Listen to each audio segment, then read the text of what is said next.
Mortal Kombat 2021. Welcome to another episode of GeekOutdoors.com. So finally, after many years, we have another Mortal Kombat movie. So it's been a long time since the last Mortal Kombat movie, Mortal Kombat Annihilation, back in 1997, and the original Mortal Kombat movie in 1995, which is, well, it's actually one of my favorite movies because I've seen it so many times. And Mortal Kombat Annihilation, well, it's Mortal Kombat Annihilation. Let's just say that. And so I was really interested, I think, as many Mortal Kombat fans have been waiting for this movie to see whether or not it had turned out like the original Mortal Kombat movie or more like Annihilation. And so the general story here is we have our main character. His name is Cole Young. He's basically a washed out MMA fighter. He's played by Louis Tan. And then the overall story really centers around Scorpion, played by Hiroki Tsunade, who is an awesome Japanese actor. He's been in a lot of American movies as well. And then we have Sub-Zero, played magnificently by Joe Taslim. And Joe Taslim is in some of my favorite action movies like The Raid and The Night Comes For Us. And then there's a whole cast of other characters that you know well and love. Sonya Blade here, played by Jessica Minami. And Kano, played by Josh Lawson. And then we have Liu Kang, played by Ludi Lin. And so many other characters that you know. Of course, Raiden's here, Jax is here, and Shang Tsung. And so all of your main characters that you know and love from Mortal Kombat, they are here. And in this case, this is more like a setup before the tournament. So in a lot of ways, this is kind of like a prequel. And it's really more about the Scorpion Sub-Zero story. And then, you know, as the story goes on, then it turns into more about the Mortal Kombat tournament. But I think the core of it is a Scorpion Sub-Zero story. And so that's kind of like the general overall story of the movie.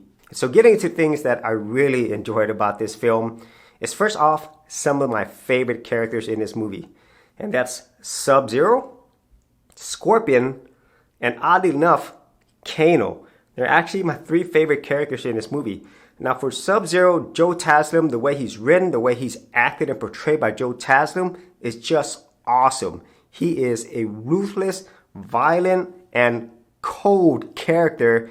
And the way in which Joe Taslim, you know, does the action in here, it's just incredible because, as I stated earlier, Joe Taslim has been in other action movies. He is an Indonesian film star. And boy, you could see his fighting abilities here. It's just incredible to watch him fight.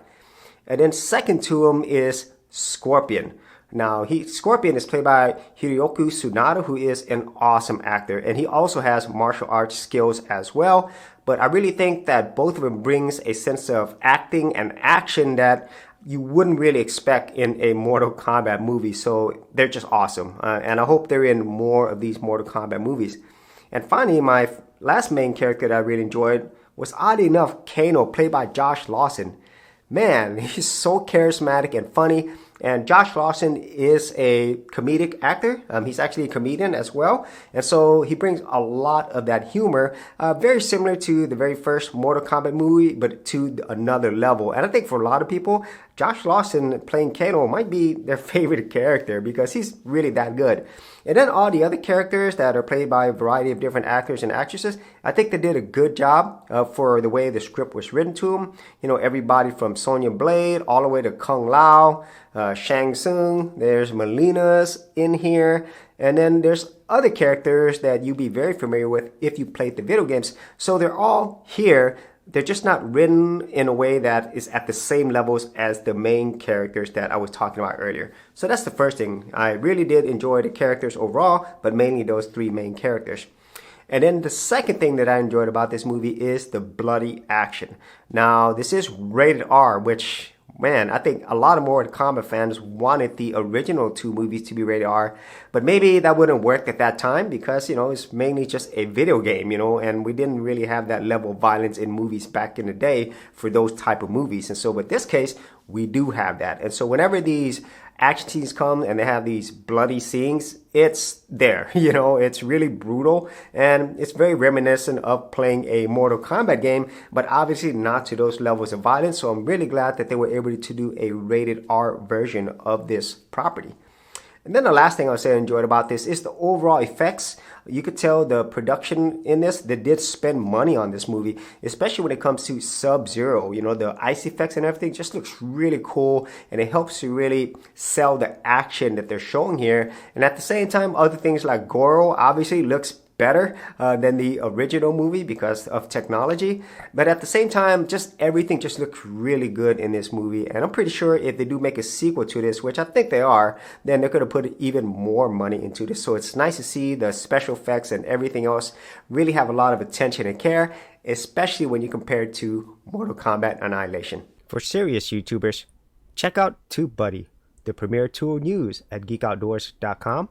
Get more done today by checking out the affiliate link in the description area below. Now, getting into the things that I did not like about this film, and this was really a hard one for me because I did not expect this, and that's the fact that I was kind of bored. That's really odd for me to say that because, you know, going into a Mortal Kombat movie, you kind of expect, you know, not to take things too seriously. But then again, you also expect to be entertaining. And for the most part, most of this movie spends a lot of time on setup and training montages, I would say. And then when you actually get to the fights, even though they're cool, there's just not too many of them. And a lot of times the fights mainly focus on the fatalities, you know, the brutality of it, you know. So yeah, I didn't expect to be bored, but I actually was for the majority of the movie. And then the second thing is, even though I did enjoy the overall characters and the actors and actresses, the three main characters, the way they were written, they just weren't that interesting, to be honest with you. And at the same time, they weren't likable overall. And this is something that I was really disappointed in because even the original Mortal Kombat movie, even though they were not the best in terms of acting or the way they were written, I still really like those characters. And I would even say Mortal Kombat Annihilation because they were just so out there, you know, so goofy, you would remember them. But in this case, you know, you really don't. And like I said, beyond the three main characters, you know, of Sub-Zero, Scorpion, and Kano, the other ones, and I don't really put this anything on the acting, I just think the way it was written, they were serviceable. You know, they played their roles well, but I would definitely say they're not as memorable and likable as the Mortal Kombat movie and even Mortal Kombat Annihilation. I can't believe I'm saying that. And then the final thing is, even though the bloody action was cool, I just didn't get that sense of impact and danger. You know, I understand this is a video game type action movie, but that's one thing that even the other Mortal Kombat movies didn't really have. And the only places where I would say this other Mortal Kombat movie, the action was most satisfying, at least for me, was whenever it involved Sub-Zero or Scorpion. You know, that's when it was brutal and it was awesome. And as I stated a little bit earlier, Joe Taslim, if you really want to see what he's capable of and want to see an action movie that really delivers and holds no punches, quite literally, then check out The Night Comes For Us. That is brutal and bloody on a whole nother level. And that's kind of why it kind of took me out of it sometimes. You know, when I was watching this, you know, I was expecting a lot of brutal, bloody action, but at the same time, I expected to, you know, want to fight, you know. So I think that's kind of a mark of a good action film. And not to say this is a bad one, it's just that, you know, it's a Mortal Kombat movie and maybe I was expecting too much. And then I would say one final thing, now that I think of it, that I didn't enjoy as much. Well, the music. The original 1995 movie had that iconic music that everybody knows. And whenever the fight scene comes, there's this techno beat, it just gets you pumping. And just like I mentioned about the action, you know, whenever you watch it, not only do you need the action to be brutal, but having something else to help keep you pumped up, like that crazy awesome music that I had in the original 1995 movie, that adds a lot to it. And at the same time, I'm still thinking about that song to this day.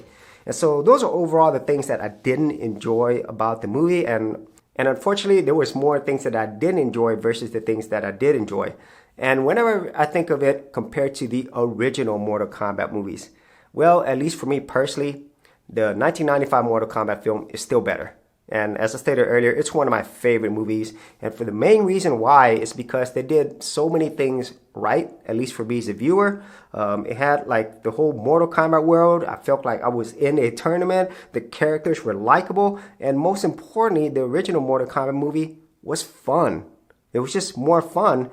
And, I can't believe I'm saying this, but even Mortal Kombat Annihilation was more fun because it was so bad that it was funny. In this case, with this 2021 version, it had fun moments, but I don't think it's a movie that I'm going to come back to over and over. Whereas the original Mortal Kombat, I could have that playing in the background or watch it over and over, and I still don't get bored. And Mortal Kombat Annihilation, yeah, that's just one that you will just watch just for laughs. It's just an enjoyably bad movie.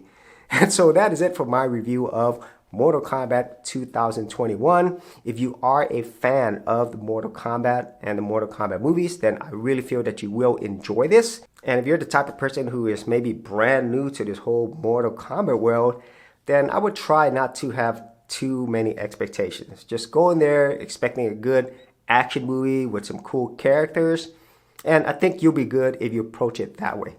And so that is it for my review of Mortal Kombat 2021. I will say overall, it's definitely better than Mortal Kombat Annihilation as a movie as a whole, but it doesn't live up to the original Mortal Kombat movie of 1995, and it definitely doesn't have that iconic soundtrack, which I wish it had, even though they do have a remix of it. But other than that, I think it is a good time. So if you actually had any thoughts on this or any other Mortal Kombat movies that you've seen previously or any other properties that they've had, be sure to leave that in the comments area below. And if you did want to see more of my action film reviews, I do have an entire playlist. I'll leave that in the description area as well. So as always, if you did get value out of these videos, be sure to share, like, and subscribe. And if you're a creative geek like me and you want to get exclusive access to more content that I don't put out here publicly on my YouTube channel, then join my Gold Content Creators group, where you're going to get content like this and more for all the creative geeks out there. And the best part is, all of this is free. Simply head over to the link below, check out my page, and sign up for my Gold Content Creators group.